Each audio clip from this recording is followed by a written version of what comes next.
Bismillahirrahmanirrahim. Assalamualaikum warahmatullahi wabarakatuh. Bagaimana kabarnya anak-anak semua? Semoga selalu sehat dan dalam lindungan Allah Subhanahu wa taala. Amin amin ya rabbal alamin. Di masa pandemi ini, kita harus selalu menjaga kesehatan dan mematuhi protokol kesehatan. Dan yang terpenting yaitu kita harus menjaga jarak, memakai masker, dan mencuci tangan. Semoga pandemi ini segera berakhir ya. Amin amin ya rabbal alamin. Sebelum pembelajaran dimulai, mari kita awali dengan berdoa terlebih dahulu. Bismillahirrahmanirrahim. Rabbi zidna ilma warzukna fahma. Amin ya rabbal alamin. Oke, pada pertemuan kali ini kita akan membahas Daulah Abbasiyah membangun peradaban Islam. Sejarah berdirinya Daulah Abbasiyah, di sini ada 5 tema. Yang pertama, faktor pendukung terbentuknya Daulah Abbasiyah. Yang kedua ada proses berdirinya Daulah Abbasiyah. Yang ketiga, para pemimpin Daulah Abbasiyah. Yang keempat, pohon silsilah pemimpin Daulah Abbasiyah. Yang kelima yaitu keruntuhan Daulah Abbasiyah. Yang pertama, faktor pendukung terbentuknya Daulah Abbasiyah. Terbentuknya Daulah Abbasiyah disebabkan beberapa faktor pendukung, antara lain yang pertama yaitu perpecahan internal keluarga Daulah Umayyah dan kekisruhan yang terjadi pada politik dalam negeri. Yang kedua, munculnya gerakan perlawanan terhadap pemerintahan Daulah Umayyah yang dilakukan oleh kelompok Mawali, kelompok Dahak bin Qais Asy-Syaibani, dan kelompok Syiah yang menilai bahwa tampuk kekuasaan khalifah adalah hak keturunan Ali bin Abi Thalib dan ingin menuntut balas atas terbunuhnya Husain bin Ali di Karbala. Yang ketiga ada perpecahan kelompok suku Arab Utara dan Arab Selatan. Yang keempat, kekecewaan ulama dan tokoh agama kepada Khalifah Marwan bin Muhammad yang dinilai tidak memiliki sikap negarawan yang baik. Yang kelima yaitu wafatnya Khalifah Marwan bin Muhammad atau Khalifah terakhir Daulah Umayyah, yaitu setelah kalah dalam pertempuran di tepi Sungai Zab di Irak pada tahun 132 Hijriah atau 750 Masehi. Yang kedua, kita akan membahas proses berdirinya Daulah Abbasiyah. Babak ketiga dalam drama besar politik Islam ditandai dengan berdirinya Daulah Abbasiyah. Mereka menyebut dirinya dengan daulah, yang menandakan sebuah era baru dan memang benar-benar menjadi era baru. Dinamakan Abbasiyah karena pendiri daulah ini merupakan keturunan Abbas bin Abdul Muthalib, yaitu paman Nabi Muhammad SAW. Daulah Abbasiyah berkuasa dalam rentang waktu yang panjang, selama 550 tahun.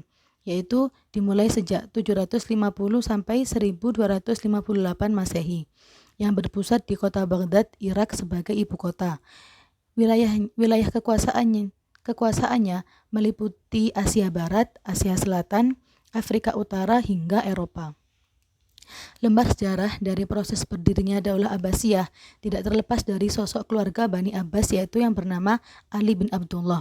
Sebagai sepupu Rasulullah, ia merasa yang paling berhak menjadi pemimpin setelah Khulafaur Rasyidin. Ali bin Abdullah melakukan propaganda anti Daulah Umayyah. Ia mencoba meraih simpati masyarakat luas dengan menamakan gerakan propagandanya sebagai keluarga Bani Hashim.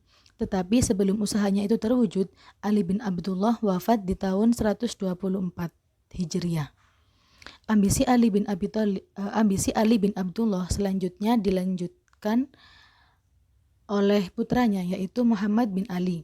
Dalam rangka mewujudkan cita-citanya itu, ia menjadikan kota Kufah dan Khurasan sebagai basis gerakan anti Daulah Umayyah. Di kota Khurasan, Muhammad bin Ali mendapatkan dukungan dari pemimpin masyarakat Khurasan yaitu Abu Muslim al-Khurasani. Namun Muhammad Ali lebih dulu wafat di tahun 127 Hijriah, sebelum cita-citanya meraih kekuasaan terwujud. Wafatnya Ibrahim bin Muhammad membuat keluarga Bani Abbas semakin gencar melakukan pemberontakan. Dibantu oleh Abu Muslim al-Khurasani, Abu Abbas as-Sofah, dan Abu Ja'far al-Mansur melakukan penyerangan terhadap kota-kota penting Daulah Umayyah dan menguasainya. Keadaan ini membuat Khalifah Marwan bin Muhammad tidak bisa berbuat apa-apa hingga ia terkepung di kota Damaskus, Syria. Walaupun ia berhasil melarikan diri ke Yordania dan Palestina, Khalifah Marwan bin Muhammad tertangkap di kota Fustat, Mesir dan wafat di sana. Dengan wafatnya Khalifah Marwan bin Muhammad, maka berakhirlah era pemerintahan Daulah Umayyah.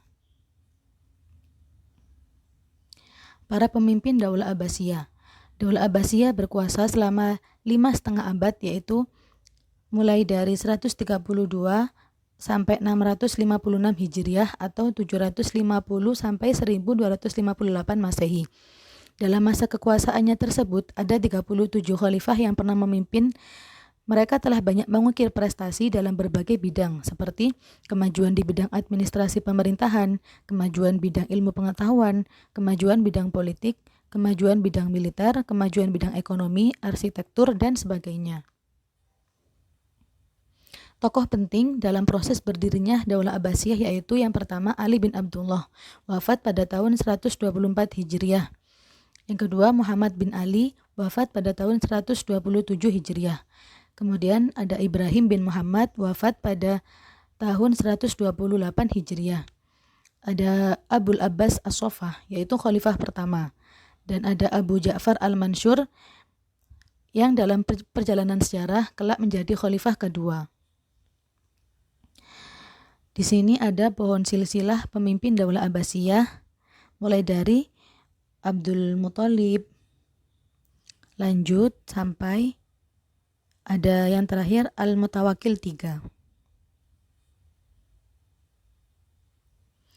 Kemudian di sini akan membahas keruntuhan Daulah Abbasiyah. Ada 2 faktor penyebab keruntuhan Daulah Abbasiyah.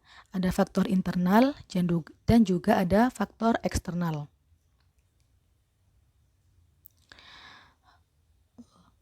Sebelum itu, kekhalifahan Daulah Abbasiyah tidak dapat lagi mengendalikan dan mengawasi jalannya roda pemerintahan daerah di wilayah kekuasaan Daulah Abbasiyah sepanjang kawasan Mediterania dengan Asia Tengah. Akibatnya muncul disintegrasi antara kekuatan sosial dan kelompok-kelompok moral, sehingga dengan itu terjadi kehancuran semangat juang bangsa Arab, perbudakan dan kehidupan mewah, serta minum-minuman keras. Nyanyian-nyanyian yang rutin dipertunjukkan di lingkungan istana merupakan faktor lain yang melemahkan semangat juang dan menghasilkan generasi pewaris tahta yang lemah. Di sini ada faktor internal, diantaranya hubbud dunya, yaitu kecintaan yang berlebihan terhadap kemewahan dunia. Periode awal Daulah Abbasiyah berkuasa menghasilkan kemakmuran dan kemewahan hidup di kalangan penguasa. Kondisi ini mendorong generasi khalifah berikutnya untuk hidup lebih mewah dari khalifah sebelumnya. Hal inilah yang menyebabkan pemborosan uang kas negara.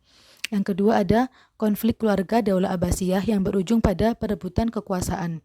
Pada periode kedua kekhalifahan Daulah Abbasiyah, perebutan kekuasaan nampak jelas. Pada periode ini, hanya 4 khalifah yang meninggal secara wajar. Selebihnya, para khalifah ada yang meninggal diracun, dibunuh, dan ada yang diturunkan paksa. Yang ketiga, meningkatnya konflik keagamaan. Konflik antara kelompok Sunni dan Syiah sejak masa Khalifah Ali bin Abi Thalib dan Muawiyah bin Abi Sufyan tidak pernah selesai hingga masa Daulah Abbasiyah. Yang terakhir ada melemahnya jiwa patriotisme dan nasionalisme. Daulah Abbasiyah banyak memperoleh kemakmuran, sehingga mampu membayar tentara asing dari Turki untuk menjaga keamanan dan pertahanan negara.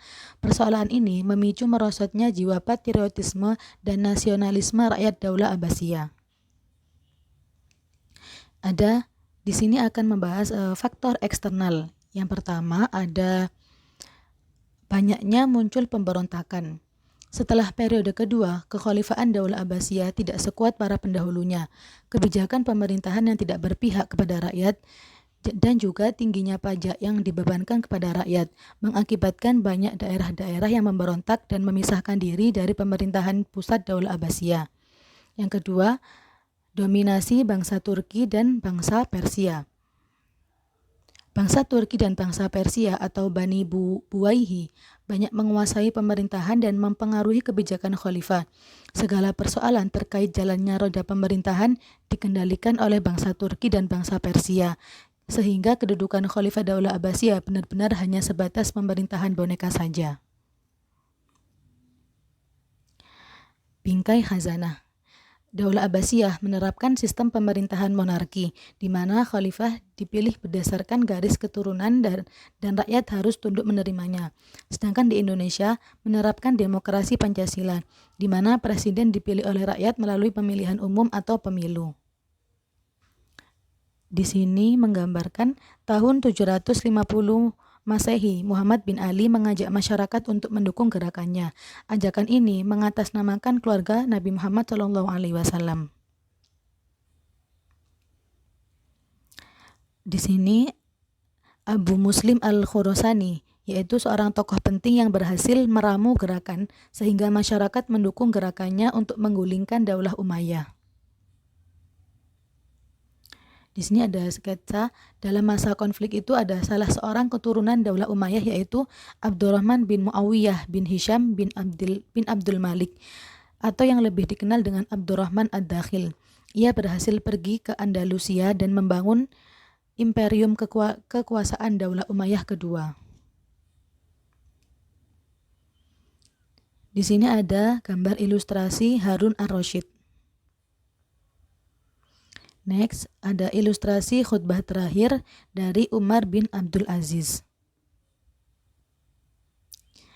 Ada ilustrasi Al-Muntasir, yaitu seorang khalifah yang pemberani. Di sini ada ilustrasi Al-Muqtadir Billah, yaitu seorang khalifah yang termuda. Di sini ada ilustrasi kejayaan Bani Abbasiyah dalam kenangan sejarah.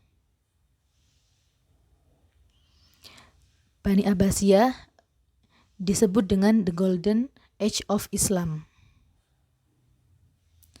Sekian, terima kasih. Semoga materi kali ini bisa bermanfaat dan membawa berkah kepada kita semua. Amin amin ya rabbal alamin. Assalamualaikum warahmatullahi wabarakatuh.